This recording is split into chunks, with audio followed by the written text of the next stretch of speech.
Hey everyone, welcome back once again to my YouTube class. Guys, I'm Manjeet Rawat, your online instructor.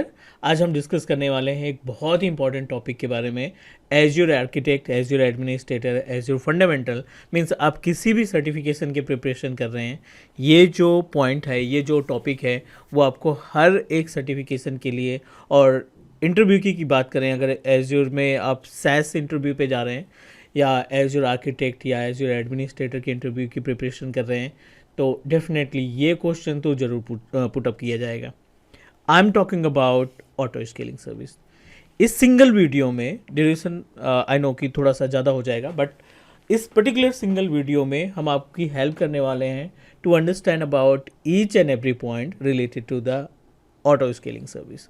ठीक है, as you know that अगर हम बात करें auto scaling की, तो जितने भी क्लाउड प्रोवाइडर्स हैं, राइट, चाहे वो हमारा एज्योर पोर्टल की बात कर लें या फिर हम AWS पोर्टल की बात कर लें, गूगल क्लाउड की बात कर लें, हर एक cloud provider can give us option to set up auto scaling. तो आज हम बात करने वाले हैं ऑटो स्केलिंग को ब्रीफ तरीके से समझने की कोशिश करेंगे कि ऑटो स्केलिंग है क्या, कैसे हम इसको इम्प्लीमेंट करते हैं, प्रैक्टिकली ये कैसे परफॉर्म करता है। ठीक है, तो अभी हम बात करने वाले हैं एज्योर ऑटो स्केलिंग के बारे में और उसके बाद फिर बात करेंगे इसके इम्प्लीमेंटेशन प्रोसेस के बारे में।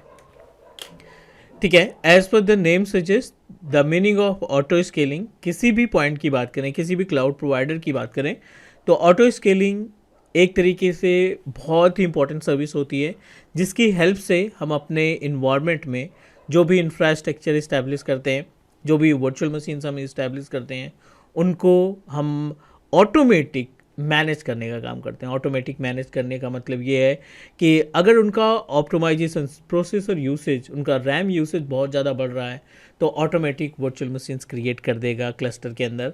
अगर CPU यूसेज कम हो रहा है तो CPU यूसेज के केस में वो इंस्टेंस को डिलीट कर देगा ताकि हमें एक्स्ट्रा पेमेंट देने की ज़रूरत ना पड़े। चलिए पहले बेस समझते हैं। Auto scaling is a type of service that help us to manage the virtual machines and automatic, और इसमें क्या क्या पॉइंट्स हम डिस्कस करने वाले हैं वो थोड़ा सा देख लेते हैं। ऑटो स्केलिंग बेसिकली कैटेगराइज इन 2 डिफरेंट पार्ट। अगर हम बात करें इसके टाइप की, तो ऑटो स्केलिंग को हम 2 पार्ट में कैटेगराइज कर लेते हैं। The first one is horizontal auto scaling and another is vertical auto scaling and horizontal auto scaling. 2 part में इसको कैटेगराइज करते हैं हम, vertical and horizontal, and discuss करते हैं कि इनके बीच में डिफरेंस क्या है, किस तरीके से हॉरिजेंटल काम करेगा, कैसे वर्टिकल काम करेगा।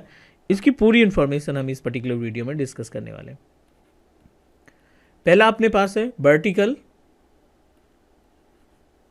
और दूसरा है अपने पास हॉरिजेंटल, राइट। इन दोनों की मीनिंग को अगर हम समझें, बहुत ही बेसिक टर्म्स में अगर हम समझने की कोशिश करें, तो वर्टिकल स्केलिंग एक तरीके से मैनुअल स्केलिंग होती है।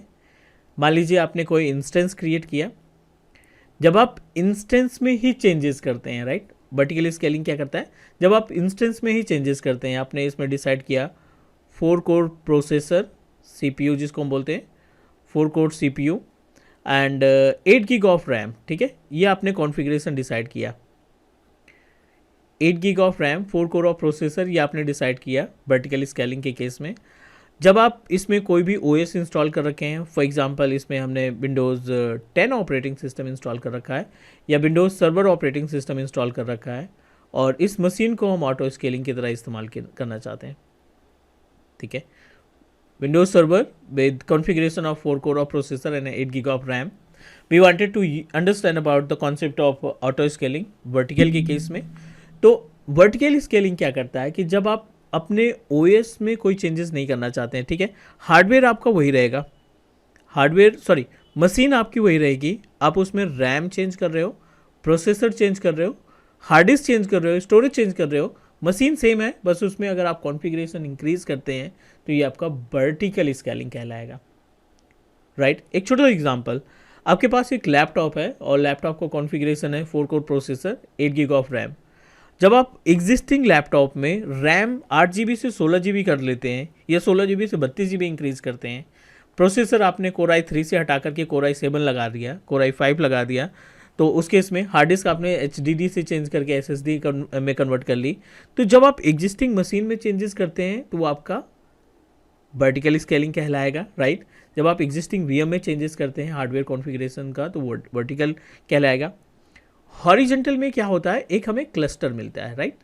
हॉरिजेंटल अभी प्रैक्टिकल भी देखेंगे। हॉरिजेंटल के केस में हमें एक क्लस्टर मिलता है जिसमें हम मान लीजिए 2 इंस्टेंस आपने बना रखे हैं, एवरीथिंग इज ओके, सब कुछ सही चल रहा है। यहाँ पे कॉन्फ़िगरेशन इसका सेम, 2 कोर का प्रोसेसर है इसमें और 4 GB की रैम लगा रखी है हमने, 2 core processor and 4 GB of RAM. दोनों कॉन्फ़िगरेशन, दोनों मशीनों का कॉन्फ़िगरेशन सेम है। इसका भी 2 कोर प्रोसेसर 4 GB रैम, इसका भी 2 core processor 4 GB of RAM.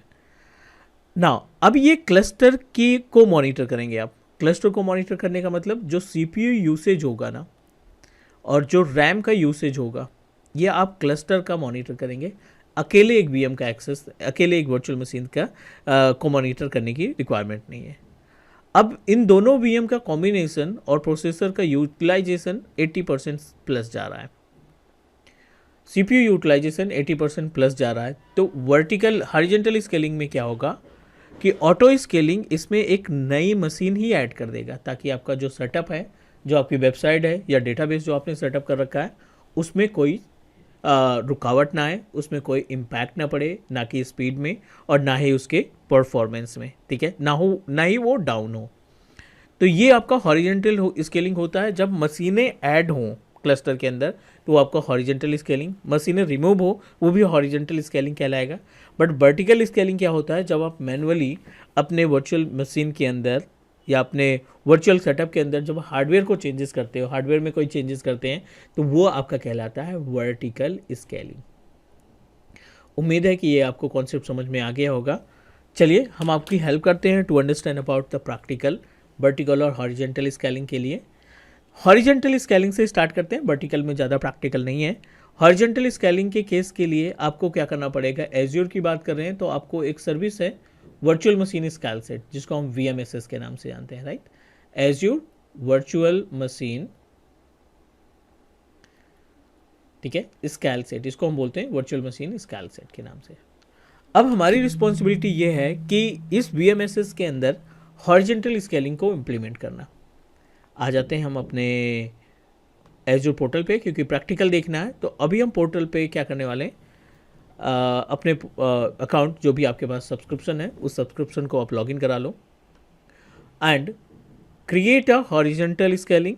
VMSS की मदद से हम इसको कोशिश करते हैं इम्प्लीमेंट करने की और आपको समझाते हैं कि क्या क्या स्टेप आपको देखने को मिल जाएगा हॉरिजॉन्टल स्केलिंग कॉन्फ़िगर करने के लिए, क्या क्या स्टेप्स की रिक्वायरमेंट होगी। पोर्टल हमने लॉगिन किया, आपको जाना है कंप्यूट सर्विसेज में। Under the compute options it will give you the complete information about compute. Virtual machine है, वर्चुअल मशीन स्केल सेट है, तो VMSS हम ओपन करा लेंगे क्योंकि हमें हॉरिजॉन्टल स्केलिंग कॉन्फ़िगर करना है। और अभी कोई अपने पास VMSS नहीं है तो आप क्रिएट पे क्लिक करेंगे। क्रिएट पे क्लिक करने के बाद ये आपको उस पेज पे ले जाएगा जहाँ पे आप VMSS तैयार करते हैं। Multiple step, basic, spot, disk, networking, scaling, हमारा एजेंडा यही है, स्केलिंग समझना, मैनेजमेंट, हेल्थ।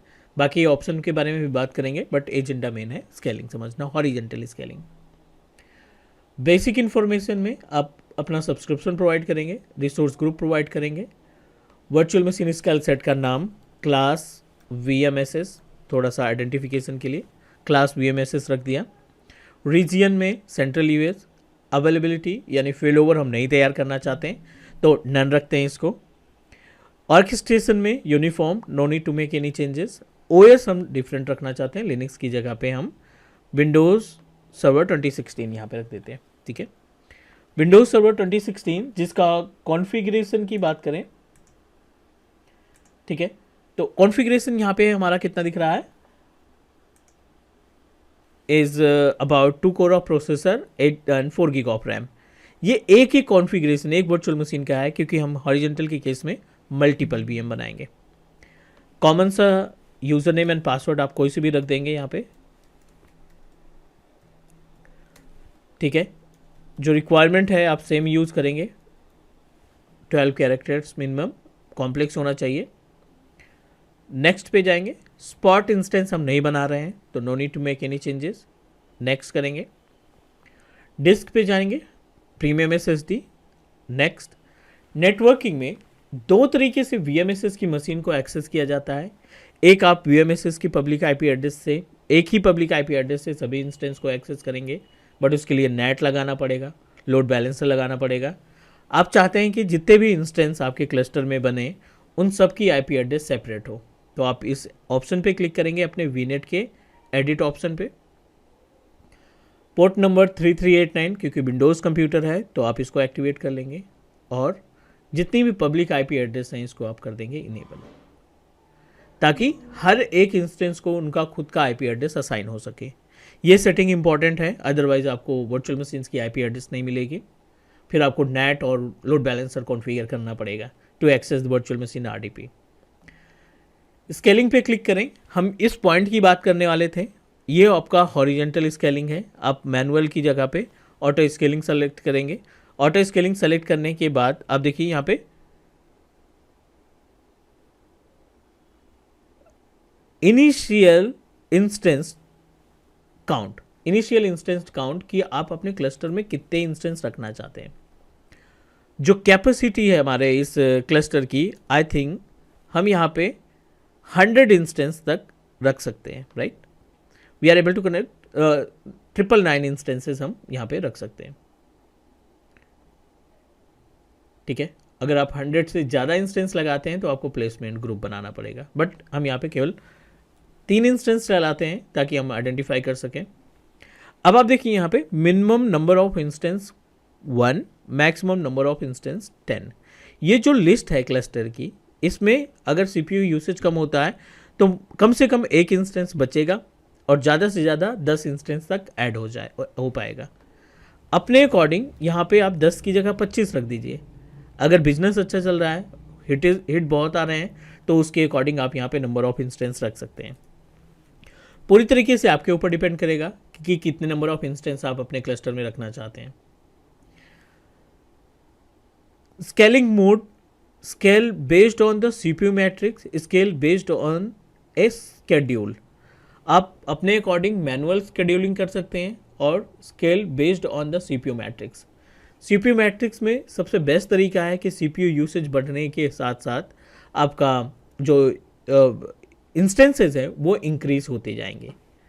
अगर आप स्केल बेस्ड ऑन स्केड्यूल कि आपको लगता है कि ठीक है मंडे को या ट्यूसडे को बहुत ज़्यादा ट्रैफिक आता है, तो आप वहाँ पे डिसाइड कर देंगे कि इस दिन केवल स्केलिंग काम करे, बाकी दिन स्केलिंग काम ना करें। तो स्केड्यूलिंग का केस कम है, राइट, क्योंकि इस केस में आपका जो बिजनेस है अगर डे वाइज चलता है, डे के अकॉर्डिंग चलता है कि वीकेंड में बहुत ज़्यादा रश रहता है वेबसाइट पे, वीकेंड में बहुत ज़्यादा यूसेज रहता है हमारी वेबसाइट का, तो आप डिसाइड कर सकते हो कि ठीक है सैटरडे और संडे हम इतने बज के इतने मिनट से स्टार्ट करेंगे स्केलिंग और इतने मिनट तक रहेगा हमारा इंस्टेंस। तो ये भी एक मेथड हो सकता है, लेकिन अगर ट्रैफिक नहीं आया, because you don't know about, traffic नहीं आया तो वो स्केलिंग का कोई यूसेज नहीं रहेगा। इट्स नॉट मैंडेटरी कि हाँ सैटरडे संडे ट्रैफिक आ ही जाएगा, राइट। तो बेस्ट तरीका क्या रहता है कि आप CPU मैट्रिक्स पे जाओ और हेडेक इसमें भूल जाओ कि CPU यूसेज बढ़ेगा, चाहे वो सैटरडे हो, संडे हो, मंडे हो, ट्यूसडे हो या कोई सा भी वीकडेज हो। उस केस में आपका CPU काउंट होगा, यहाँ पे आप डिसाइड कर देंगे 80%। ड्यूरेशन 5 मिनट रख दिया कि अगर आपका CPU ऑप्टिमाइजेशन 5 मिनट से ज़्यादा 80% पे रहता है तो आपको एक इंस्टेंस मिल जाएगा, क्रिएट हो जाएगा। As it is CPU threshold की बात करें तो यहाँ पे हम रख लेते हैं कि अगर 35% से CPU नीचे गया, 35% प्रोसेसर से नीचे गया, तो ये क्या करेगा, इंस्टेंस को डिलीट करना स्टार्ट कर देगा। 3 इंस्टेंस आपने डिसाइड किया, अगर ये तीनों इंस्टेंस का कॉम्बिनेशन CPU यूसेज 80% जाता है तो ये इंस्टेंस को और बढ़ा देगा, 3 की जगह 4, 5, 6, 7 हो जाएंगे, मैक्सिमम 10 तक जाएगा। अगर ये CPU यूसेज 35% से नीचे रहा तीनों को मिला करके, तो ये इंस्टेंस को कम करना शुरू कर देगा, डिलीट करना स्टार्ट कर देगा। ठीक है, उम्मीद है ये समझ में आ गया होगा। अभी हम करते हैं नेक्स्ट। सेट करने के बाद 5 मिनट हमने सेट किया है ड्यूरेशन में, ठीक है, सॉरी यहाँ पे 5 मिनट सेट कर देते हैं क्योंकि हमें रिजल्ट देखना है।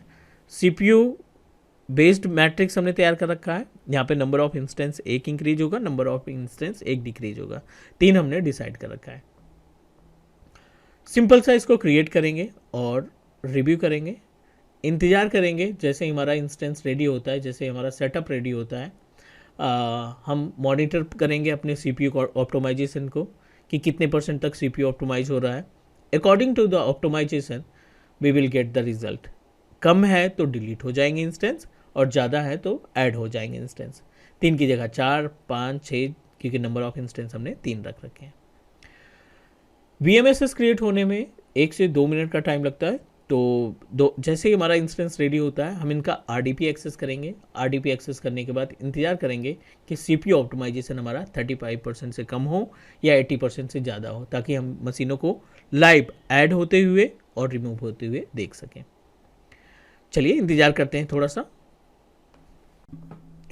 और VMSS is ready to use. इसको हम ओपन करते हैं। क्लास VMSS के नाम से हमने क्रिएट किया था। नंबर ऑफ इंस्टेंस 3 डिसाइड किए थे। अब देखिए VMSS को कोई पब्लिक IP एड्रेस असाइन नहीं है, ग्रेड आउट है, क्योंकि हमने इंस्टेंसेस को IP एड्रेस असाइन कर रखा है कि जितने नंबर ऑफ इंस्टेंस आप बनाओगे उन सभी इंस्टेंस को सेपरेट IP एड्रेस मिल जाएगी, ताकि आप आसानी से उन इंस्टेंस को एक्सेस कर पाएँ। Disk VM0, VM1, VM2 total number of instance 3 हो गए, क्योंकि क्लस्टर में हमने डिसाइड किया था। अब इसको ओपन करेंगे। ओपन करने के बाद RDP, जैसे हम नॉर्मल वर्चुअल मशीन को एक्सेस करते हैं, कनेक्ट पे क्लिक करके RDP को डाउनलोड करके एज इट इज़ आप अपने इंस्टेंसेस को डाउनलोड कर सकते हैं। इंस्टेंसेस के RDP को डाउनलोड कर सकते हो और इनको आसानी से कनेक्टिविटी प्रोवाइड कर सकते हो।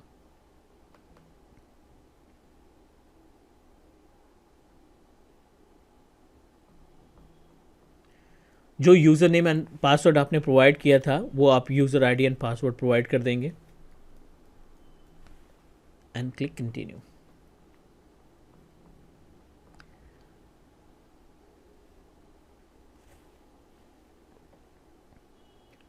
ठीक है, ये पहला इंस्टेंस है जो हमने एक्सेस किया। अब एज इट इज़ दूसरे इंस्टेंस को भी आप कनेक्ट कर सकते हैं। सेकेंड इंस्टेंस को आप कनेक्ट कर सकते हैं, इसका RDP एक्सेस कर सकते हैं। बट यहाँ पे हमारा एजेंडा कुछ और है। We are trying to understand about horizontal scaling, जिसमें हमने डिस्कस किया था कि स्केल आउट होगा, स्केल इन होगा। स्केल इन के केस में अगर CPU यूसेज कम है तो ये मशीनों को डिलीट करना स्टार्ट कर देगा। CPU यूसेज बढ़ता है तो ये मशीनों को ऐड करना स्टार्ट कर देगा। तो चलिए मॉनिटर करते हैं अभी CPU यूसेज क्या है। ओवरव्यू पे जाएंगे, क्लास VMSS पे, क्लस्टर के ओवरव्यू पे जाएंगे, मॉनिटरिंग पे क्लिक करेंगे और यहाँ से आप मॉनिटर करना स्टार्ट करिए।